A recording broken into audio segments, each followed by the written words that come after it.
The moment her words left her mouth, the room went silent for a breathless second. William's just a small-time office clerk, but hey, at least he tries. Laughter erupted around the table. I could feel every pair of eyes stabbing into me like needles. My jaw tightened, but I forced a faint smile, gripping my glass firmly. It was Ethel's birthday. I had spent days organizing this private dinner in one of the city's finest restaurants. I even made sure she got the limited edition necklace she casually mentioned weeks ago. But none of that seemed to matter. Not when Roger, her new department head, sat beside her, whispering compliments and stealing glances that weren't as subtle as he thought. The worst part wasn't the words. It was the way Ethel laughed with them, like I was nothing more than an embarrassing shadow tagging along behind her glowing life. I glanced at Roger. His tailored suit, his smug expression, his hand resting far too comfortably near Ethel's. I wasn't blind. I had seen his name pop up repeatedly on her phone, the emergency work calls that conveniently always happened late at night. The private meetings on weekends that I wasn't invited to. The distance growing between us with every passing day. Tonight was supposed to be different. A celebration. A reminder of everything we had built together. But instead, she chose to mock me in front of everyone, publicly humiliate the man who once carried her through college, who sacrificed promotions for her comfort, who endured endless debt to fund her dreams. I took a slow sip of my drink, letting the burn steady my nerves. The noise around me returned, but it sounded distant now, like echoes in a tunnel. Roger lifted his glass, smirking. "Come on, William, don't take it to heart. We all have our places in life." I locked eyes with him, my voice calm, deliberate. "You're absolutely right." Setting my glass down, I stood up and straightened my jacket. "I'll excuse myself. After all, losers shouldn't ruin the party, right?" Without waiting for a response, I walked out, but not in defeat. As I stepped into the cool night air, my phone buzzed. The investment broker's message was short and sharp. The chill of the evening air bit into my skin as I stood outside the restaurant, but I didn't feel it. My mind was too busy replaying every moment that led to this. 10 years, 10 long years of building a life together, and tonight she discarded me like I was nothing more than an inconvenience. I remembered the first time I met Ethel. We were barely 20, both trying to survive college with empty pockets and oversized dreams. She was stunning even then, her long chestnut hair flowing effortlessly, her deep brown eyes filled with determination. She was ambitious, fiercely intelligent, and always carried an air of untouchable grace that made her stand out. I was just another student on a scholarship, buried in part-time jobs and endless assignments. Our worlds collided at a campus event. She had lost her part-time job that day, and I offered to cover her tab for a cheap coffee neither of us could afford. She hesitated but eventually accepted, and from that small encounter, a bond began to grow. In those early years, I watched her struggle against her family's expectations. Ethel came from a respectable but demanding household that expected nothing less than perfection. Marrying someone like me, a nobody with no family name, no wealth, would have been considered beneath her. But Ethel didn't care. Or so I believed back then. We studied late into the nights together. I worked multiple jobs to pay for both, our tuition and living expenses when her father temporarily cut her off. She used to hold my hand in the cold and whisper, "William, we're going to make it. One day we'll have everything we dreamed of, together." I believed her. After graduation, I found a stable but modest job while Ethel rocketed forward in her corporate career. She had this uncanny ability to adapt, to charm, to network. Soon she joined one of the top firms in the city. Promotions came, quickly for her, and I was proud, genuinely proud, of her success. As for me, I never chased promotions. Every time I was offered a transfer or higher position, I declined. Not because I lacked ambition, but because someone needed to be home, to maintain stability while she traveled for business, attended networking events, and climbed the ladder. I wanted to build the foundation while she reached for the stars. But somewhere along the way, something shifted. The woman who once held my hand tightly now barely noticed when I reached for hers. The phone calls became shorter. The conversations became colder. Her smiles became reserved for others, her colleagues, her superiors, and eventually, Roger. Roger entered the picture about a year ago. Newly hired, ambitious, charming, and dangerously attentive. He wasn't just her department head. He quickly became her confidant, her constant companion during late nights at work. At first, I tried to trust her, tried to believe that it was nothing more than professional obligations. But trust has limits, especially when the signs keep stacking up, the subtle glances they shared at company dinners, the extra hours she spent at the office, even on weekends. The hushed phone calls that ended abruptly when I entered the room. And then there were the missed anniversaries, the excuses, the growing distance that no longer felt accidental. I swallowed every doubt, every suspicion, telling myself I was being paranoid. I held onto the memory of the girl who once clung to my arm during cold winters, who believed we could conquer the world together. But tonight shattered whatever illusions remained. Her words at the dinner weren't just careless, they were intentional. She wanted to diminish me in front of her friends, to make me appear insignificant compared to her glittering world. But what Ethel didn't know was that I hadn't been idle these past months. 3 months ago, my childhood friend Joyce reappeared in my life. We hadn't seen each other since high school, but she had grown into a sharp, successful real estate developer. When we met for coffee, she quickly picked up on my unease. Joyce always had an uncanny ability to read people. "You're still carrying everything on your shoulders, aren't you?" she asked gently. I didn't answer.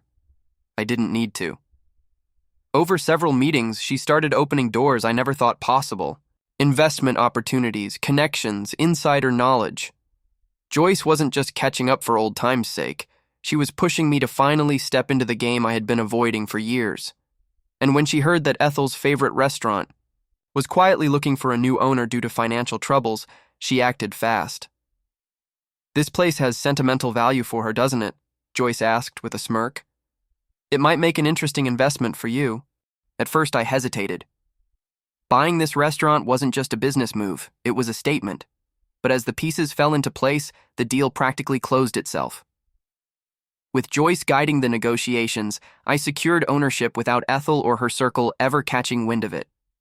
The ink dried just this afternoon, and now, as fate would have it, Ethel chose this very night, in this very place, to humiliate me. I looked back at the brightly lit restaurant behind me. The laughter, the clinking glasses, the world she thought, belonged only to her and people like Roger.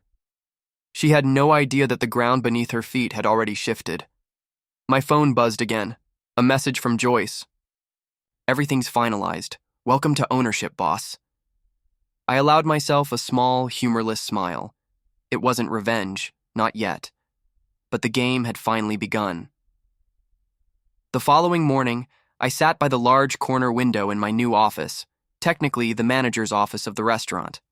The paperwork was still stacked on my desk, but I wasn't in a rush. This place would remain under its previous branding for a little while longer. No one needed to know who now owned it. Not yet. The irony of it all was almost poetic. The very restaurant where Ethel threw her birthday celebration last night was now mine. She still thought she was sitting at the top of her carefully crafted world. She didn't realize the cracks had already started to spread. Around midday, my phone lit up again. "Ethel, dinner tonight? We should talk." The message surprised me. It was rare for her to suggest dinner these days, especially after last night. I stared at the screen for a moment before replying simply, "Sure, we met at a smaller cafe she often chose for our occasional meetings." It was never about intimacy anymore. These meetings had become more like scheduled check-ins, as if maintaining the bare minimum was enough for her. Ethel arrived wearing a tailored cream coat, her hair pinned back neatly. She looked composed, beautiful as always, but colder, calculated. "William," she greeted me, offering a brief smile before sitting down. "I was thinking about last night." "Oh?" I kept my tone neutral. I shouldn't have said what I did, she started. You know how Roger and the others joke around. I guess I got carried away. Carried away? I echoed. She sighed, lowering her eyes for effect. You know how stressful work has been lately. The board is breathing down my neck, and Roger's pushing everyone hard to meet deadlines. I didn't mean to make you uncomfortable. It was a weak apology wrapped in excuses. The old me might have let it go, but not today. I studied her face. The soft regret, the carefully chosen words, all perfectly rehearsed. She had become good at this. Too good. You've been distant for a while now, Ethel, I said, finally breaking the silence. This isn't just about last night. Her eyes flickered for a brief moment, but she quickly masked it. That's not true. We're both busy. We've always supported each other's careers, haven't we? Is that what you call it? I smiled faintly. Working late nights, business, trips that get extended, calls you can't take when I'm around? Her lips tightened. Don't start this again, William. You always read too much into things. Before I could respond, her phone vibrated on the table. She glanced at it, and for a split second, her composure cracked. Roger's name flashed across the screen before she quickly flipped it face down. I didn't miss the hesitation, the nervous reflex. I leaned back in my chair. You still expect me to believe this is all just work? William. She tried, but her voice lacked conviction. 10 years, I said softly. I've stood by you for 10 years. Sacrificed. For you. Let you shine while I stayed in the background. And now, you can't even look me in the eyes and tell me the truth. Her hands trembled slightly. You're being unfair. Am I? I wanted her to say it, to admit what we both already knew. But Ethel wasn't the kind to confess unless cornered. She shook her head, forcing another smile. Look, let's not argue. Things have been tense enough. Maybe we just need a break, a small trip. Just the two of us. A break? After everything? Now she wanted to play the loving wife. I stared at her, seeing through every word, every tactic. She was trying to reset the board before I made my next move. But she didn't realize that the game was already rigged. I leaned forward slightly, lowering my voice. You know what I realized last night? I asked. She blinked. What? That sometimes walking away isn't losing. Sometimes it's the beginning. Her face paled slightly at my words. She opened her mouth to respond, but no words came out. For the first time, she sensed the shift in me. The waiter arrived, placing our drinks on the table. Ethel quickly recomposed herself, offering a polite thank you. The rest of the dinner passed with hollow conversation. She tried to steer the topic towards work, mutual friends, her upcoming promotion. I responded with distant nods, letting her believe for now that nothing had changed. But deep inside, I had already started preparing for the next step. After we parted ways, I didn't head home. Instead, I met Joyce at the restaurant for a late-night walkthrough. She was waiting near the kitchen entrance, clipboard in hand. How did it go? She asked, eyes glinting with curiosity. She's still playing her game, I replied. But the cracks are showing, Joyce smirked. Good, let her feel safe for a while longer. As we walked through the empty dining hall, I imagined the moment she would finally discover who truly controlled the space she flaunted so confidently.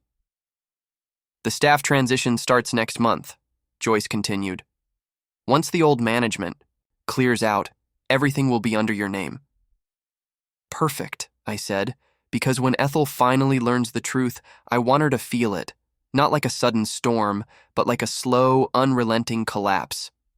The days stretched on like a taut wire, vibrating with a tension I carried in silence. Every morning I woke beside Ethel, her breathing soft, her body relaxed. Yet I knew. I knew that behind her closed eyes was a mind calculating, planning, lying. She had grown skilled at pretending. Breakfasts filled with casual small talk, meaningless smiles, and light touches meant to keep the illusion alive. And I played my part too, nodding, smiling, answering with soft replies, as though everything was perfectly intact. But beneath that surface, I was drowning in a quiet storm. The weight of betrayal isn't sharp. It's slow.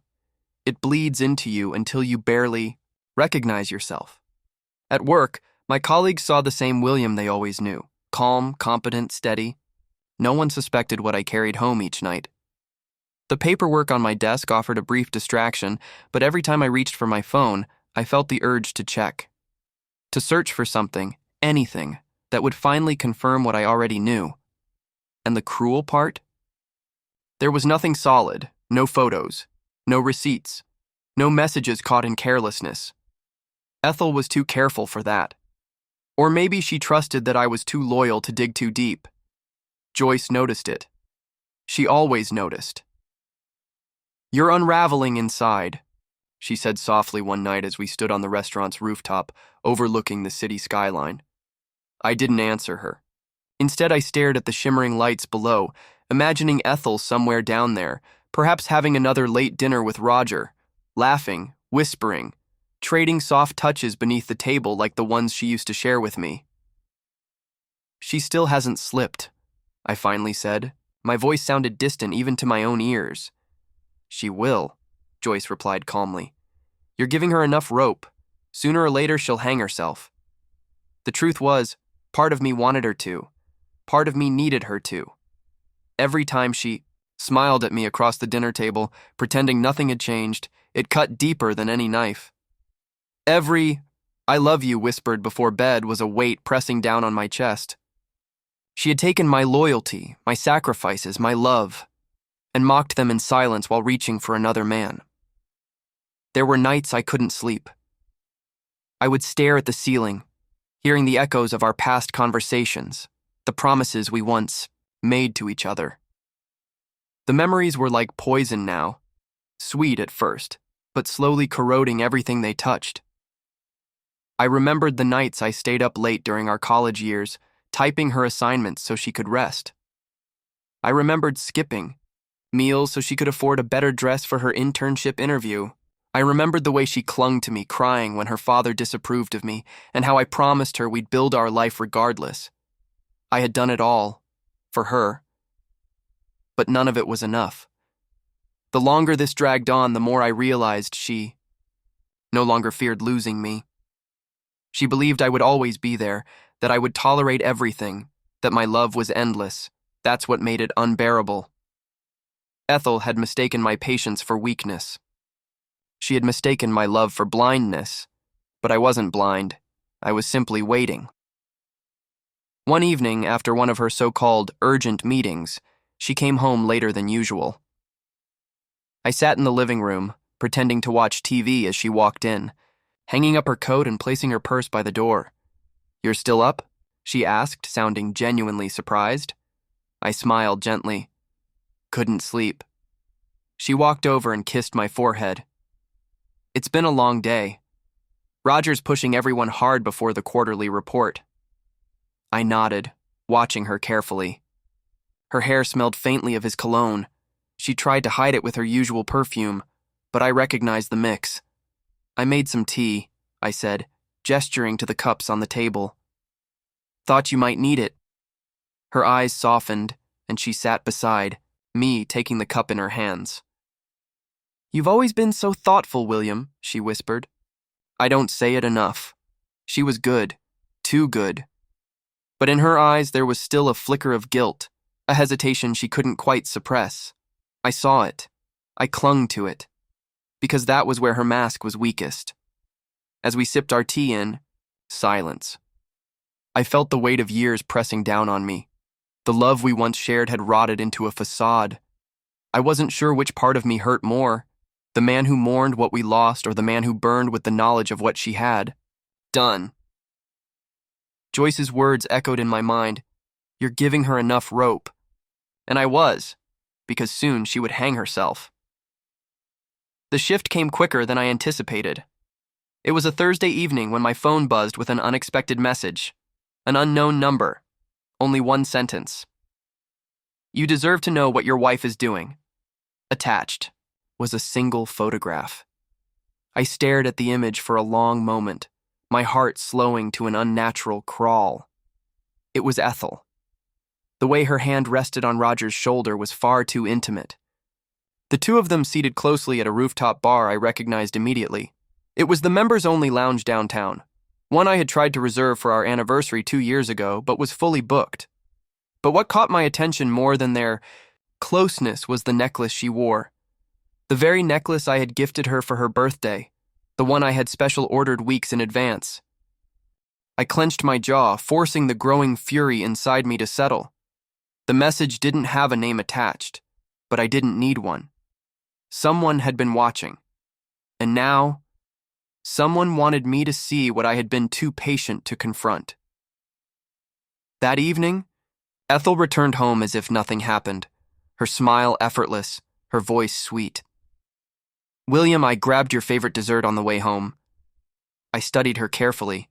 The mask was flawless, but now, knowing what I knew, I saw through every polished word, every calculated glance. We sat down for dinner, and she chatted on about her day. Office gossip, minor complaints, Roger's new directives. She even mentioned the rooftop bar as if it were casual.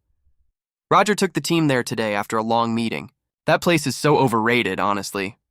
Way too pricey." She lied while looking me directly in the eye. I kept my voice even. "You didn't enjoy it?" She shrugged. "Not really. We didn't stay long." A small smile tugged at my lips. She was still playing the game, unaware that the board had already shifted beneath her. The next day I received another message. "Tonight, 8 p.m., same place. It was bait, and I knew it. Whoever was feeding me these pieces wanted me to catch her in the act. They wanted me to see everything with my own eyes, and I was ready." At exactly 7:45, I arrived at the rooftop bar, stepping into the shadows of the far corner. The dim lighting and quiet ambiance made it easy to observe without being noticed. 8:05, Ethel entered.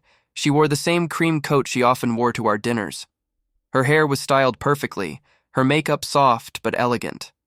She glanced around before Roger approached her, pulling out a chair. His hand lingered on her waist longer than necessary. Their conversation was muffled from my distance, but their body language said enough. The subtle touches, the leaning in, the way their heads tilted slightly toward each other.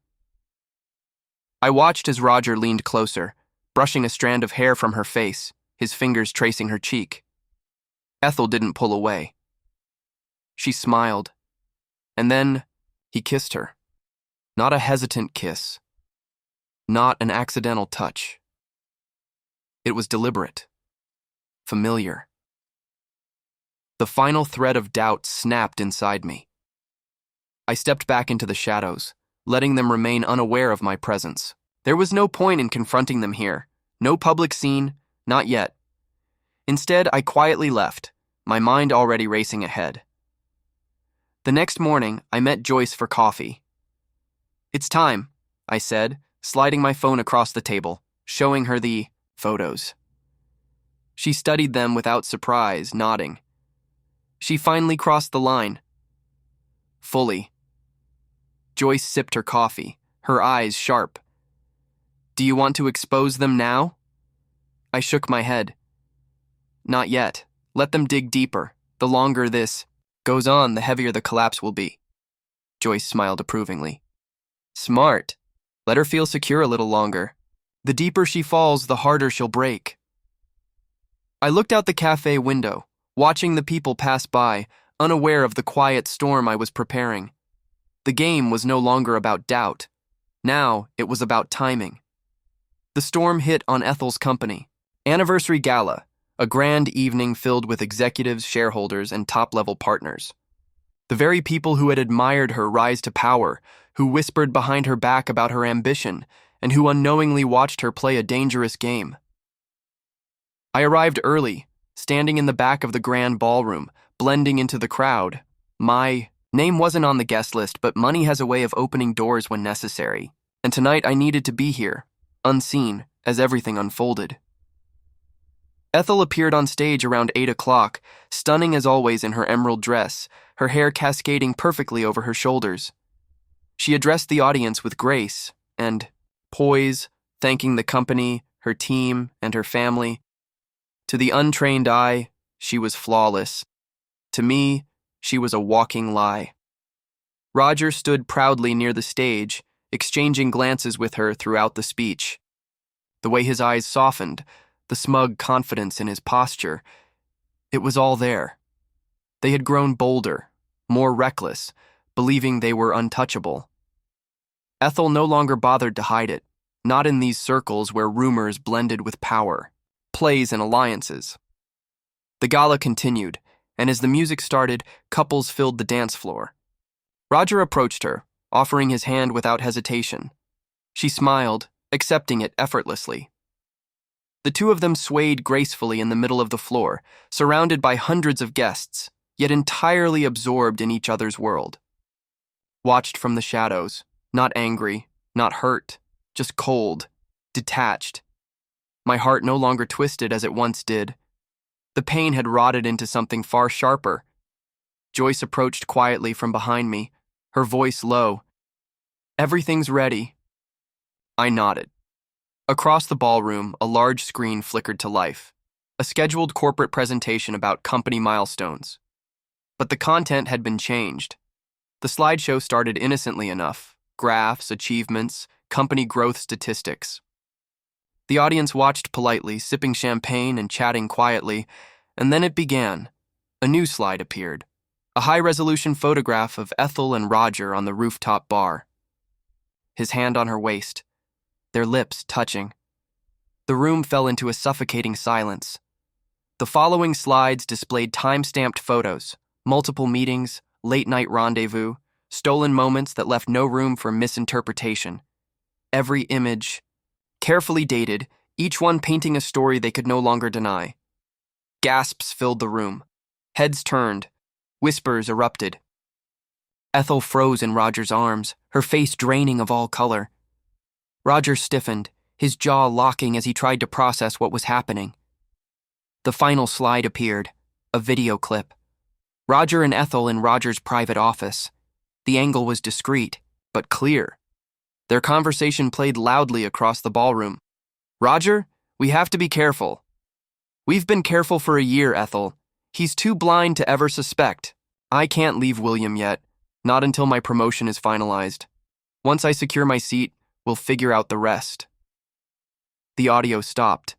The lights dimmed, and then my voice echoed through the room, pre-recorded. "To my dear wife Ethel and her loyal department head Roger, thank you both for finally showing everyone who you really are." Silence. For a long moment, no one moved, and then chaos broke loose. Executives whispered among themselves. The board members exchanged furious glances. Phones lit up as the video spread through every attendee's network. The scandal was already viral within minutes. Roger tried to speak first. "Everyone, this is a private matter." But no one listened. His protests sounded pitiful against the weight of the evidence. Ethel stumbled forward, searching the crowd. And then she saw me. Her lips parted, trembling. "William." I stepped forward slowly, my face expressionless. She hurried toward me, her eyes glossy with panic. "William, please, this isn't what it looks like." My voice was calm, cold. "No, Ethel, it's exactly what it looks like."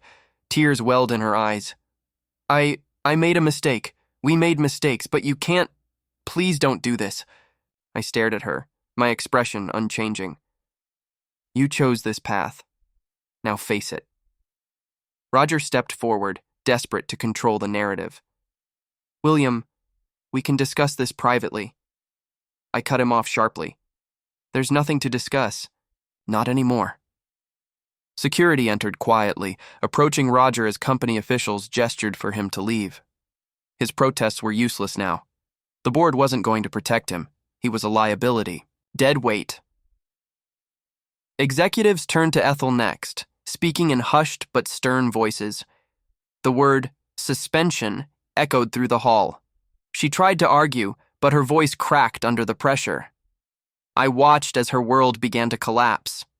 The empire she had so carefully built was turning against her piece by piece. She glanced around desperately, looking for anyone who might defend her. There was no one. When her eyes returned to me, they were filled not with pride or arrogance, but with terror. "William," she whispered again, her voice breaking. "You destroyed us," I said quietly. "For what? For him?" Tears spilled down her cheeks as she shook her head. "I didn't mean for it to happen like this. I still love you." I almost laughed. "You loved me while betraying me? While lying to my face for over a year?" Her voice lowered, shaking uncontrollably. I thought you'd never find out." The honesty in that one sentence was more damning than all the evidence combined. "I did find out," I said. "And now so has everyone else." The board officially announced the decision. Ethel was to be suspended pending investigation. Roger's termination was immediate. The weight of her fall crashed into her all at once. She collapsed to her knees, her makeup streaking as she sobbed in front of everyone. The mighty, untouchable Ethel was now nothing more than a broken woman, grasping at shattered pieces of her pride. I stood there for a few seconds longer, watching as security escorted Roger out. Ethel remained on the floor, too humiliated to move. Joyce quietly approached and whispered, "It's done." I nodded once. "Let's go." As we exited the ballroom, the buzz behind us intensified. The scandal had already consumed the event entirely. Ethel's name, once admired, was now drowned in shame. Outside, the night air was cool, almost refreshing. Joyce glanced at me. "How do you feel?" I exhaled slowly. "Free." My phone buzzed again. Another message from an unknown number. "I told you she'd betray you. You just needed to see it." I didn't reply. Whoever had sent those messages had served their purpose. The rest no longer mattered. That night, as I sat alone in my new office inside the restaurant that now fully belonged to me, I allowed myself to feel the weight lift off my chest. 10 years of sacrifice, 10 years of loyalty, 10 years of lies, all burned away. I wasn't broken. I was free. The days that followed moved like waves, crashing violently at first, then slowly pulling back into a new calm. The scandal spread like wildfire. It was impossible to contain. News, articles surfaced exposing Roger's manipulation, Ethel's affair, and the disgrace they both brought upon the company. The once admired power couple was now a punchline in business gossip circles. Roger's career disintegrated overnight. No company would touch him. The board revoked every privilege, every pending bonus, every stock option. His name had become radioactive. Last I heard, he packed what little dignity he had left and fled the city. But Ethel's collapse was more brutal. Her suspension became permanent after a swift board meeting. With mounting pressure from investors and media, the company chose survival over loyalty. The same executives who once praised her brilliance now treated her like a dangerous liability. The house we shared for years became a cold, empty space. She stayed there for a while, alone, surrounded by the ghost of the life she had destroyed. Occasionally, I'd receive messages from her. Apologies, pleas, desperate attempts to reach me. But I never answered. I had nothing left to say. Instead, I focused on my own quiet rebuilding. The restaurant flourished under my ownership. With Joyce's expertise and my financial backing, we transformed it into one of the most exclusive spots in the city. The very place where she once mocked me now bore my silent victory. Every reservation, every glowing review, every satisfied customer was a reminder that I had risen while she fell. Joyce became more than a business partner. She became the first person in years who truly saw me again. Not as Ethel's husband, not as a man quietly standing in someone else's shadow, but as myself. And she made sure I never forgot who I was outside of the ruins Ethel had left behind. Months passed. Winter turned into spring, and with it came an unexpected visitor. It was late afternoon when the hostess knocked on my office door. "Sir, there's someone here to see you." I looked up from my paperwork. "Who?" Her voice lowered. "Your ex-wife." I paused for a moment. "Send her in." The door creaked open slowly. Ethel stepped inside, her once flawless appearance now dulled by exhaustion. Her hair hung loosely, her makeup minimal, her eyes swollen from nights she clearly spent crying. She clutched a small handbag like a lifeline. We stared at each other in silence for several seconds. She broke first. "William?" Her voice was soft, almost a whisper. I gestured to the chair across from me. "Sit." She obeyed quietly, folding her hands on her lap, unable to meet my eyes for long. I've made terrible mistakes," she began, her voice trembling. "I lost everything. My job, my reputation, my friends. Even my parents barely speak to me." I remained silent, allowing her words to hang heavy between us. "I know I don't deserve your forgiveness," she continued, her eyes finally lifting to meet mine. "But I had to see you. Just once. I couldn't live with myself if I didn't. At least try to apologize to your face." I studied her carefully. The pride, the arrogance, the superiority, all gone. What sat before me now was a woman stripped of everything she once wielded so carelessly. "You always thought I would stay, didn't you?" I asked calmly. Tears welled in her eyes instantly. "Yes, I did. You always loved me so deeply. I thought, no matter how far I pushed, you would never leave." A bitter smile touched my lips. "That was your first mistake." She flinched. I continued. "You saw my love as a weakness, as a guarantee. You thought my loyalty was endless. But love isn't unconditional when it's betrayed." She wiped her tears quickly, voice shaking. I was lost. I didn't know how to stop. Roger made me feel... "Stop!" I cut in sharply. "Don't you dare blame anyone but yourself." Her breath hitched. I know this is all my fault." Another pause. She inhaled deeply, gathering her last ounce of dignity. "I don't expect you to forgive me, but I want you to know, if you ever find it in your heart to give me another chance, even as a friend, I'll spend my life proving to you that I'm not the same person anymore." The audacity of her request almost made me laugh, but instead, I leaned forward slightly, my voice colder now. "Do you want to know the real reason I allowed everything to happen the way it did?" I asked. She blinked, confused. "What do you mean?" "I knew," I said simply. "Long before you ever imagined.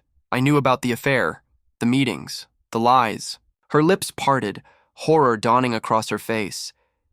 "Every time you smiled at me, every time you came home late, every time you whispered his name by accident." "I knew," I repeated. "And I let you believe you were getting away with it. I watched. You dig your own grave." The color drained from her face. "I waited because I wanted you to feel safe, to feel like you had control, so that when everything came crashing down, you'd lose it all at once." Her shoulders shook as silent sobs racked her body. I stood up, adjusting my jacket.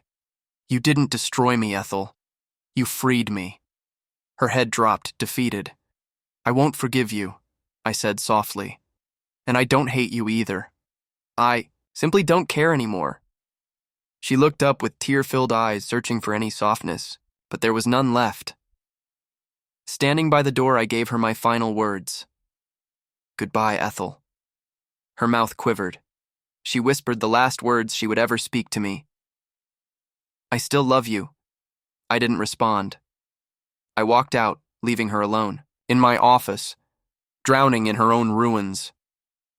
Outside, the sun was setting, painting the sky in brilliant shades of gold and crimson. Joyce waited by the entrance, sensing everything from my expression. "It's done," I said. She smiled, looping, her arm through mine.